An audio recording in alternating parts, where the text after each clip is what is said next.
ኣብ ክንድቲ ሰናይ ጎይታ ንዓይ ዝገበርካለይ እንታይ ውሬታ ክመልሰልካ ኮንዩ ልበይ ተመስገን ተመስገን እየ ዝብለካ ንሳያ ተዓቕመይ ድምፂ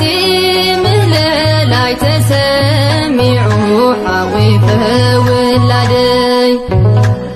ኣብ ክንድቲ ሰናይ ጎይታ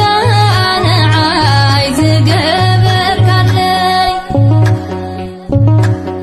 እንታይ ውሬታ ክመልሰልካ ኮንዩ ልበይ ተመስገን ተመስገን እየ ዝብለካ ንሳያ ተዓቕመይ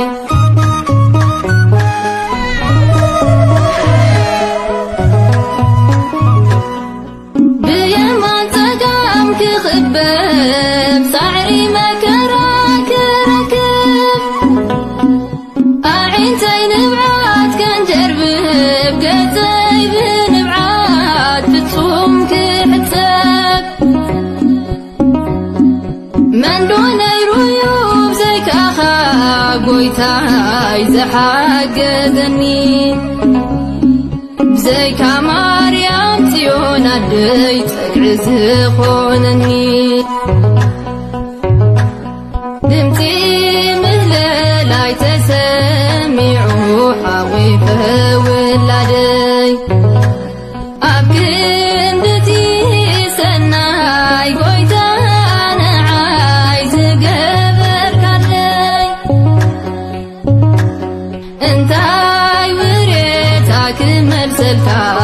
ኮንዩ ልበይ ተመስገን ተመስገን እየ ዝብለካ ንሳያ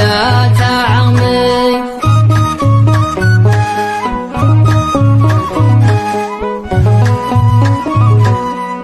መስዋዕቲ መዝሙር ምስጋና ክስውኣልካ የግና መብፅዓይ ክፍጽም እየ ኩሉ ሓሊፉስ ዝኳር እየ ኣበይ ንስምካ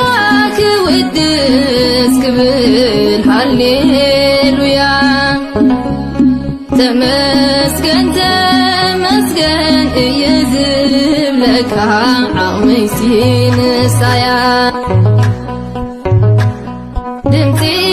ምህለላይ ተሰሚዑ ሓዊፈ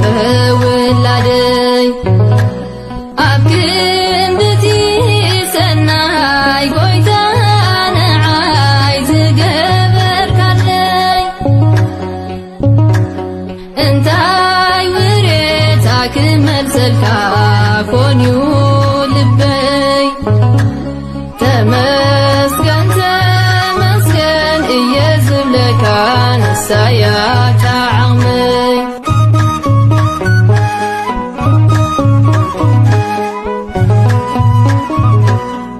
ጎይታይ ንዓኻ ዘስምር ትእዛዝ ወለዱ ዘኽብር ውሉድ ናይ ኣምላኽ ኾነለይ ዳግማይ ብምሕረትካ ስማዕ ጸሎተይ ኣብ ኣጸር ቤትካ ዝነብር ንጹህ ቅዱስ ሕፃን ትምኒተይ ንሱዩ ይኹነለይ ኣሜን ወኣሜን ድምፂ ምህለላይ ተሰሚዑ ሓዊፈ ውላደይ ኣብ ክንድቲ ሰናይ ጎይታ ንዓይ ዝገበርካለይ እንታይ ውሬታ ክመልሰልካ ኮንዩ ልበይ ተመስገን